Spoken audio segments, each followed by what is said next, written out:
புகழ். கிறிஸ்து இயேசுவில் அன்பிற்கினிய சகோதரர்களே சகோதரிகளே, ஓமைகள் வாயிலாக அவர் பேசினார். ஏன் ஓமைகள் வாயிலாக பேச வேண்டும்? ஓமைகள் என்றால் என்ன என்பது நமக்கு தெரியும்.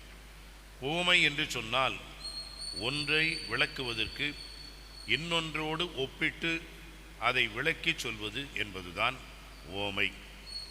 ஏன் ஓமைகள் வாயிலாக ஆண்டவர் பேச வேண்டும் என்று சொன்னால், இறை ஆட்சி, விண்ணரசு என்பது எப்படிப்பட்டதாக இருக்கிறது என்பதை நேரடியாக நமக்கு ஆண்டவர் விளக்க முடியாது. அதனுடைய தன்மைகளையும் பண்புகளையும் கூறுகளையும் அதனுடைய இயல்பையும் ஆற்றலையும் நாம் முழுவதுமாக உணர்ந்து கொள்ள முடியாது. காரணம், அது மிகப்பெரிய ஒரு அர்த்தத்தையும் அன்றாடம் நமக்கு பொருளையும் ஆழமான பல விஷயங்களையும் நமக்கு உணர்த்துகின்ற ஒன்றாக இருக்கிறது. இதை நமக்கு உணர்த்துவதற்காகத்தான் ஆண்டவர் ஓமைகள் வாயிலாக நமக்கு இந்த உண்மையை உரைக்கிறார். இன்றைக்கு இந்த ஓமைகள் நமக்கு என்ன சொல்கின்றன? இரண்டு ஓமைகள், ஒன்று கடுகு விதை, மற்றொன்று புளிப்பு மாவு. கடுகு விதை என்ற அந்த ஒரு ஓமையை எடுத்துக்கொள்வோம். கடுகு என்று சொன்னால் அது மிகச் சிறிய ஒரு விதை. இருக்கின்ற எல்லா விதைகளுக்கும் அதுதான் கடைசியான ஒரு சிறிய விதையாக நாம் எடுத்துக்கொள்ளலாம். அதை வயலிலே ஒருவர் விதைக்கின்றார்.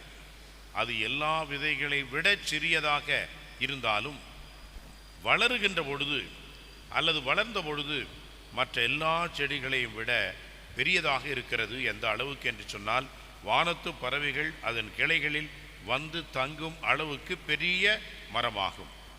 அன்புக்குரியவர்களே, இப்பொழுது நாம் இந்த கடுகு என்று சொன்னால் நம்முடைய கடுகு செடியை நாம் நினைக்கக்கூடாது. இந்த கடுகு என்பது பாலஸ்தீன் நாட்டிலே அது ஒரு மரத்தினுடைய செடியாக இருந்தது, விதையாக இருந்தது.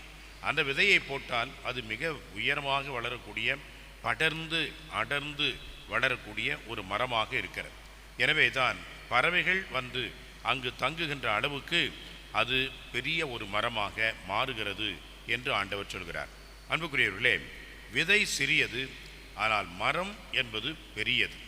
சிறியது பெரியது என்ற இரண்டு வார்த்தைகளையும் நாம் இங்கே கூர்ந்து கவனித்தால் இறையாட்சி எப்படிப்பட்டதாக இருக்கிறது என்பதை நாம் புரிந்து கொள்ள வேண்டும். இன்றைக்கு இந்தியாவிலே நாம் மிக சொற்பமான எண்ணிக்கையிலே இருக்கின்றோம். 3 அதற்கு மேல் கொஞ்சம் அதிகமாக 3% தான் நாம் இருக்கின்றோம். ஆனால் இந்த 3% மக்கள் இந்த இந்திய திருநாட்டிற்கு சுதந்திரம் பெறுவதற்கு முன்பாகவும் அல்லது இன்றளவும் கூட எவ்வளவு நன்மைகள் செய்து கொண்டிருக்கின்றோம், எவ்வளவு பெரிய பெரிய நிறுவனங்களை எல்லாம் நாம் நடத்தி கொண்டிருக்கின்றோம், இந்த நாட்டிற்கும் நாட்டு மக்களுக்கும் நாம் நன்மையை புரிகின்றோம் என்பதை மக்கள் உணர்ந்திருக்கிறார்கள். எனவே தான் நாம் கடுகு போன்று இருந்தாலும் பெரிய மரமாக நாம் இந்த சமூகத்திற்கு இருக்கின்றோம், இந்திய திருநாட்டிற்கு நம்முடைய சேவையை புரிகின்றோம்.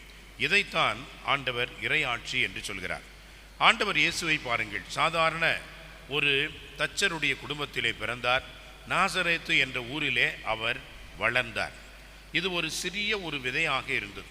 இந்த விதை இன்றைக்கு விருட்சகமாக வளர்ந்து உலகமே அதிகமாக பின்பற்றுகின்ற ஒரு இயக்கமாக, ஒரு சமயமாக, ஒரு கருத்தியல் கோட்பாடாக, ஒரு கிறிஸ்தவம் என்ற ஒரு சமய வளர்ச்சியை நாம் பார்க்கின்றோம்.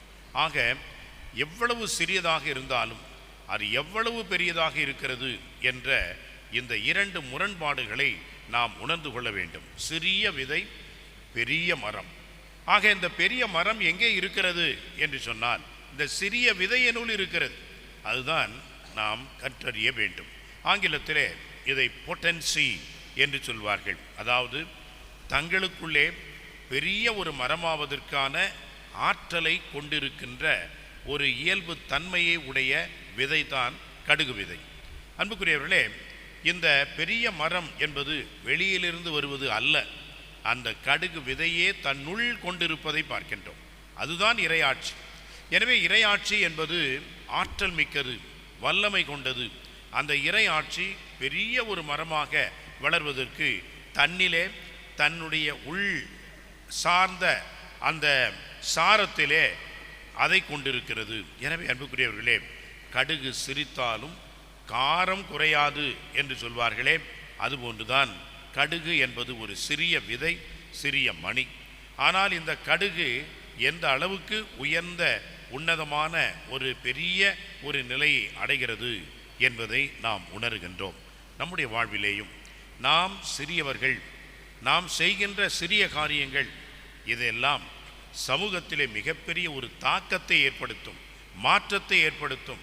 சமூகத்திலே மக்கள் மத்தியிலே ஒரு மிகப்பெரிய ஒரு புரட்சியையும் வேறு விதமான வாழ்வையும் ஏற்படுத்தும்.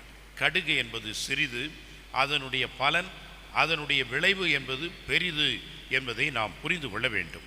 அதுதான் சாட்சிய வாழ்வு. சாதாரண எளிய மக்கள் தான் மீனவர்கள்.